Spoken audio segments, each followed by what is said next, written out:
ओम अज्ञानतिमिरन्धस्य ज्ञानञ्जनशलाखया चक्षुरुन्मिलितं येन तस्मै श्रीगुरुवे नमः। नमो ओं विष्णुपादाय कृष्णप्रेष्ठाय भूतले श्रीमते भक्तिवेदान्तस्वामिन् इति नामिने। नमस्ते सरस्वते देवे गौरवाणी प्रचारिणे निर्विशेषशून्यवादी पाश्चात्यदेशतारिणे। जय श्री कृष्ण चैतन्य प्रभु नित्यानंद श्री अद्वैत गदाधर श्रीवासदि गौरभक्तवृंदा। हरे कृष्णा कृष्ण कृष्णा हरे हरे, हरे राम राम राम हरे हरे। हरे कृष्णा। तो पिछली कथा में भगवान कपिल ने बड़ा सुंदर वर्णन किया था माता देवहूति को। भगवान की शुद्ध भक्ति का बड़ा महत्वपूर्ण विषय बताया था कि जो भक्त लोग तृतीय श्रेणी के भी हों, लेकिन अगर वो भगवान की श्री विग्रह के द्वारा आकर्षित हैं और अपनी सारी इंद्रियां उनकी सेवा में लगाते हैं, उनका मन हमेशा भगवान के सुंदर रूप और नित्य भागवत कथा अगर वो सुनते हैं, तो उनको भी बिना किसी अलग से प्रयास करने से उनको मुक्ति की भी प्राप्ति हो जाती है। तो क्योंकि कई बार भक्त सोच सकता है कि भाई क्या भक्ति करने से मुक्ति की प्राप्ति होती है, तो कहते हैं कि मुक्ति की प्राप्ति बिना प्रयास करे हो जाती है। और किसको हो जाती है? तृतीय श्रेणी के भक्त को भी हो जाती है। तो ये बड़ा हमने जो है उसके बारे में सुना था। और उस विषय में हमने बताया था कि दो चीज़ें तो बड़ी महत्वपूर्ण हैं, भगवान की श्री विग्रह के दर्शन करना, उनकी सेवा में लगना, और भागवत कथा सुनना। दो भगवान कपिल बताते हैं।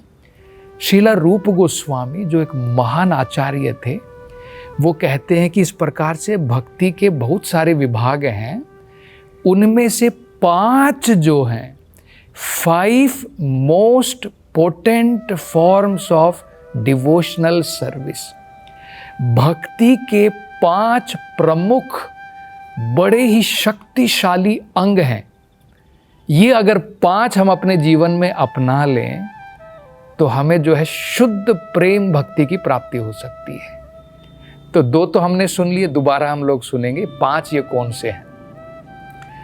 तो कहते हैं कि सबसे पहला भगवान के नाम कीर्तन का, कलयुग के अंदर में खासकर भगवान की प्राप्ति भगवान के नाम के जप करने से होती है।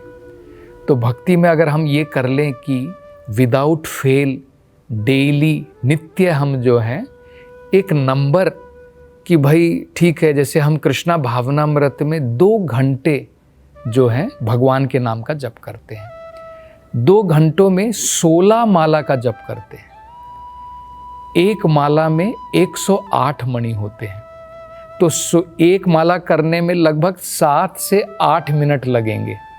16 माला करने में लगभग 2 घंटे लग जाते हैं। तो अगर आपके पास में समय है तो बहुत बढ़िया होगा कि आप 16 माला का जप शुरू कर दें। उसके लिए आपको जो है दिन में 2 घंटे आपको निकालने पड़ेंगे। अगर एक साथ में नहीं होते हैं, सवेरे 1 घंटे कर लिए, शाम को 1 घंटा, या फिर सवेरे आधा घंटा, इस प्रकार से जब आपको समय मिलता है उसके अनुसार आप कर सकते हैं। तो ये बड़ा श्रेष्ठ होता है। जब हम भगवान के नाम का जप करते हैं तो पहले एक मंत्र का जप करते हैं जिसे पंच तत्व मंत्र कहते हैं। उस मंत्र के जप करने से क्या होता है? चैतन्य महाप्रभु की कृपा, नित्यानंद प्रभु की कृपा प्राप्त होती है। और उसके कारण जब हम जप करते हैं और अगर हमारा जो है कुछ अपराध हम करते हैं भगवान के नाम के प्रति, वो अपराध जो हैं उसमें काउंट नहीं होते हैं, क्योंकि चैतन्य महाप्रभु की कृपा प्राप्त रहती है। तो इसलिए हरे कृष्णा मंत्र जप करने से पहले एक बार श्री कृष्णा चैतन्य प्रभु नित्यानंदा श्री अद्वैत गदाधर श्रीवासादि गौर भक्त वृंदा, इसे पंच तत्व मंत्र कहते हैं। ये एक बार माला जप करने से पहले एक बार ये हमें जो है करना चाहिए। इसके बाद में हरे कृष्णा मंत्र जो है ध्यान पूर्वक डिस्टिंक्टली सही प्रकार से उच्चारण करना है। हरे कृष्णा कृष्ण कृष्णा हरे हरे, हरे रामा राम रामा हरे हरे। क्योंकि कई बार हम सही प्रकार से उच्चारण नहीं करते। आपने कई बार देखा होगा लोग हरे कृष्णा कृष्ण कृष्ण हरे हरे राम राम। इस प्रकार से जो है सही जप नहीं होता है। सही जप में जो है सही प्रकार से मंत्र का उच्चारण करना है और कानों के द्वारा ध्यान पूर्वक सुनना है। ये दो अंग बड़े महत्वपूर्ण है भगवान के नाम कीर्तन करने में। तो जब भी करना है और उसके साथ साथ में जब आपको समय मिले मंदिर में जा कर के या अपनी फैमिली के परिवार के लोगों के साथ में मिल कर के, करताल है तो बहुत बढ़िया है, अगर करताल नहीं है तो हाथों से ताली बजा कर के हम भगवान का कीर्तन भी कर सकते हैं। हरे कृष्णा कृष्ण कृष्ण हरे हरे, हरे रामा राम राम हरे हरे। तो ये कौन सा हो गया? पहला अंग हो गया भक्ति का, भगवान के नाम का कीर्तन जप के रूप में और कीर्तन के रूप में। दूसरा भी हमने सुना। दूसरा क्या था? भगवान की श्री विग्रह की सेवा। तो ये आप जो हैं, अगर मंदिर आपके घर से पास में है तो बहुत बढ़िया है। आप जो है सवेरे सवेरे मंदिर अगर आप जा सकते हैं, मंगल आरती देख सकते हैं, नहीं तो भगवान की श्रृंगार आरती देख सकते हैं। तो थोड़ा समय जो है भगवान के श्रृंगार होने के पश्चात में भगवान के सुंदर दर्शन आपकी आँखों के लिए एक प्रकार से फीस्ट हैं। आपकी आँखों के द्वारा भगवान के सुंदर आप दर्शन कर सकते हैं और वहाँ पर आपको जो है कीर्तन का, भजन का आनंद ले सकते हैं। तो ये दो हो गया। और तीसरा भी हमने सुना कि भागवत श्रवण करना चाहिए। तो जब आप मंदिर में जाते हैं, अगर वहाँ पर आपको समय मिलता है तो वहाँ पर बैठ कर के भागवत श्रवण कर लीजिए।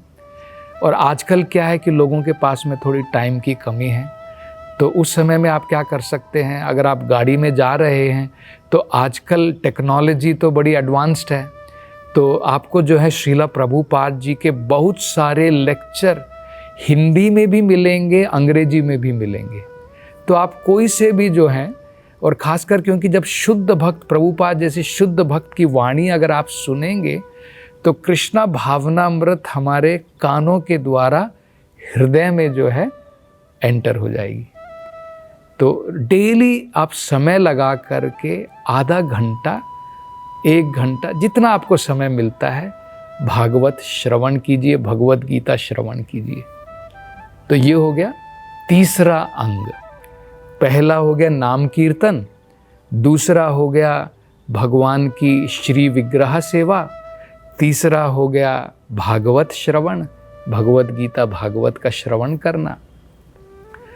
चौथा वो कहते हैं साधु संग, क्योंकि वो तो हमने इससे पहले भी अनेकों कथाओं में उसके बारे में सुना है।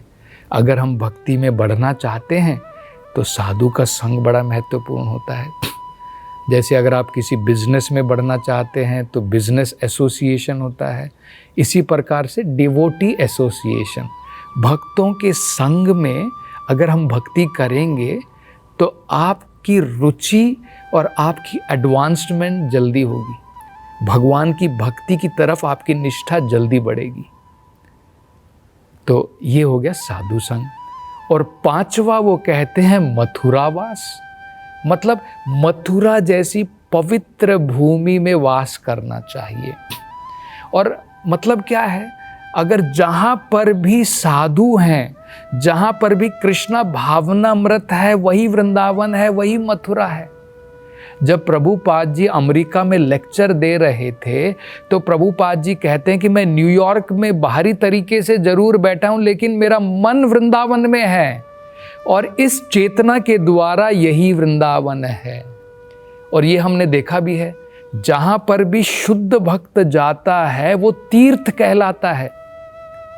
तो जहाँ पर भी साधुओं का संग आपको मिल जाए वही मथुरावास है। मतलब आध्यात्मिक क्षेत्र में हमें निवास करना चाहिए। तो ये 5 अंग अगर हम लोग कर लें तो हमें जो है भगवान की भक्ति में उन्नति की प्राप्ति होगी बड़ी शीघ्रता के साथ में। तो ये जो है बड़ा महत्वपूर्ण है। अब अगले श्लोक में भगवान कपिल जो है माता देवहूति को बताते हैं। इसमें तो उन्होंने बता दिया भगवान की भक्ति तृतीय श्रेणी का भक्त भी करेगा, भगवान की श्री विग्रह की तरफ आकर्षित होके और भगवान की कथाएं सुन करके उसको मुक्ति की प्राप्ति बिना प्रयास के मिल जाती है। अब अगले श्लोक में भगवान कहते कि मेरे भक्तों को भौतिक संसार के जो ऐश्वर्य हैं, जो भौतिक संसार के जो ऐश्वर्य हैं उसकी भी कोई कमी नहीं रहती है, और वो भगवान स्वयं प्रदान करते हैं। भगवान स्वयं प्रदान करते हैं और भक्त के जो ऐश्वर्य हैं वो नश्वर नहीं होते हैं, अनश्वर हैं। ये अब जो है बड़े सुंदर तरीके से वो अगले श्लोक में बताते हैं। वो क्या कहते हैं?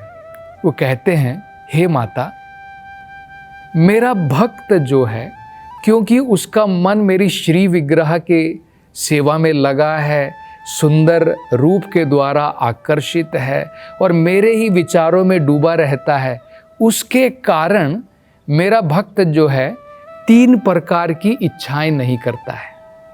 कौन सी 3 प्रकार की इच्छाएं हैं? वो कहते हैं, पहला, इस भौतिक संसार में सबसे जो उच्च लोक है जिसे सत्य लोक कहा जाता है, स्वर्ग लोक में भी उससे भी ऊपर लोक जैसे जनलोक है, तपलोक है, और सबसे जो ऊपर का लोक है इस भौतिक संसार में उसे सत्यलोक कहा जाता है, जहाँ पर ब्रह्मा जी वास करते हैं।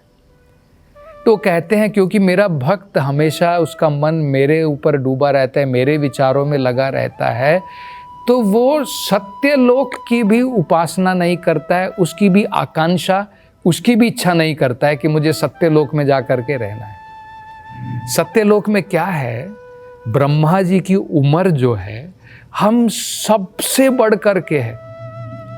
ब्रह्मा जी के 12 घंटे यानी एक दिन हमारे लाखों साल के बराबर है। तो भला कौन इच्छा नहीं करेगा? हम केवल 100 साल जीते हैं इस भौतिक संसार में, इस धरती के ऊपर।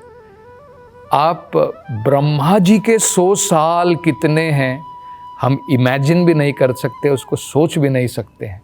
इतनी लंबी आयु जो है ब्रह्मा जी की होती है। तो भगवान का भक्त क्योंकि भगवान के विचारों में डूबा है, सत्यलोक की भी आकांक्षा नहीं करता है। दूसरे वो कहते हैं, मेरा भक्त जो है अष्ट सिद्धियों की भी आकांक्षा नहीं करता है। इस भौतिक संसार में जो योगी लोग होते हैं, अष्टांग योग के द्वारा उनको अनेकों प्रकार की अष्ट सिद्धियों की प्राप्ति हो जाती है। तो भगवान का भक्त जो है उन सिद्धियों की भी आकांक्षा नहीं करता है। और भगवान का भक्त जो है, जो शांत वातावरण वाला आनंदमय भगवान का जो धाम है, वैकुंठ लोक है, वहां पर रहने की भी इच्छा नहीं करता है, क्योंकि वो बस भगवान की सेवा में डूबना चाहता है। वो कहता है कि भगवान मैं स्वर्ग लोक में जाऊं, नरक लोक में जाऊं, कोई प्रॉब्लम नहीं। ऐसा नहीं कि मैं गोलोक वृंदावन या वैकुंठ धाम में ही मुझे जाना है, आप मुझे नरक लोक में भी भेजेंगे, कोई प्रॉब्लम नहीं है, लेकिन आपकी सेवा में मेरा मन डूबा रहे।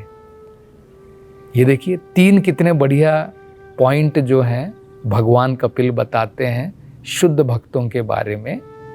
एक तो सत्यलोक की भी इच्छा नहीं करता है, योगियों द्वारा जो अष्ट सिद्धियों की प्राप्ति होती है उसकी भी इच्छा नहीं करता है, और तीसरा वो कहते हैं कि वैकुंठ लोक में जो शांत लोक है, जहाँ पर सनातन धाम है, जहाँ पर पूर्ण आनंद है, उसकी भी इच्छा नहीं करता है।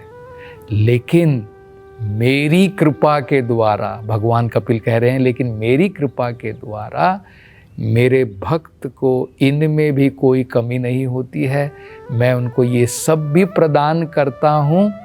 और आगे वो अगले श्लोक में कहते हैं, ये जो मैं उनको ऐश्वर्य प्रदान करता हूँ, चाहे उसकी सिद्धियाँ हो, चाहे वो सत्य लोक में अगर भगवान जो अपने भक्त को वास देना चाहते हैं या फिर वैकुंठ धाम में प्रवेश करवाना चाहते हैं, भगवान कहते हैं उसका कभी विनाश नहीं होता है, ना किसी अस्त्र शस्त्र के द्वारा, ना समय के बदलने के द्वारा। क्योंकि इस भौतिक संसार में जो हमें प्राप्ति होती है, कुछ समय के बाद में हम देखते हैं कि वो बदल जाता है। मान लीजिए हमने बड़ी तपस्या की, हमने बड़े जो है अनेकों प्रकार की तपस्या करने के बाद में हमें स्वर्गलोक की प्राप्ति हो गई। स्वर्गलोक की प्राप्ति के बाद में क्या होता है, भगवान भगवद गीता में बताते हैं, क्षीणे पुण्य मृत्य लोकम विशन्ति। जब वहाँ का पुण्य हमारा खत्म हो गया, जिसके द्वारा हम ऊपर तक स्वर्गलोक तक गए थे, वो पुण्य हमने जो है खत्म कर दिया, बाद में क्या होगा, दोबारा हमको आना पड़ेगा। छोटे से उदाहरण के द्वारा समझ सकते हैं। आप यहाँ से गए, आपने वीज़ा लिया अमेरिका का, जब तक आप वहाँ पर परमानेंट रेजिडेंट नहीं बनते हैं, तब तक आपको वापस आना पड़ेगा। 1 महीने के लिए जा सकते हैं, 2 महीने के लिए जा सकते हैं, टेम्परेरी जा सकते हैं, वापस आना पड़ेगा। इसी प्रकार से भौतिक संसार में मृत्य लोकम विशन्ति, दोबारा आना ही पड़ता है। ये भौतिक संसार है। लेकिन भगवान कह रहे हैं, मेरे जो शुद्ध भक्त हैं उनको जब मैं ये सारी चीज़ें प्रदान करता हूँ, जो भी ऐश्वर्य इस भौतिक संसार में जो बाकी लोग भोगते हैं, मैं उनको जब अपने भक्तों को प्रदान करता हूँ, उसको ना कोई अस्त्र शस्त्र उसको जो है डिस्ट्रॉय कर सकता है, उसका विनाश कर सकता है, ना ही समय उसका विनाश कर सकता है। तो भगवान के द्वारा, भगवान की कृपा से भगवान के भक्त को मुक्ति की भी प्राप्ति होती है, और भौतिक संसार के जो सुख हैं, जो ऐश्वर्य हैं, भगवान जो है अपने भक्तों को वो भी प्रदान करते हैं। तो भक्ति देखिए कितनी श्रेष्ठ है, ये बड़ा महत्वपूर्ण है। और अब आगे भगवान कपिल क्या शिक्षा देंगे, उसकी चर्चा हम अगली कथा में करेंगे। हरे कृष्णा।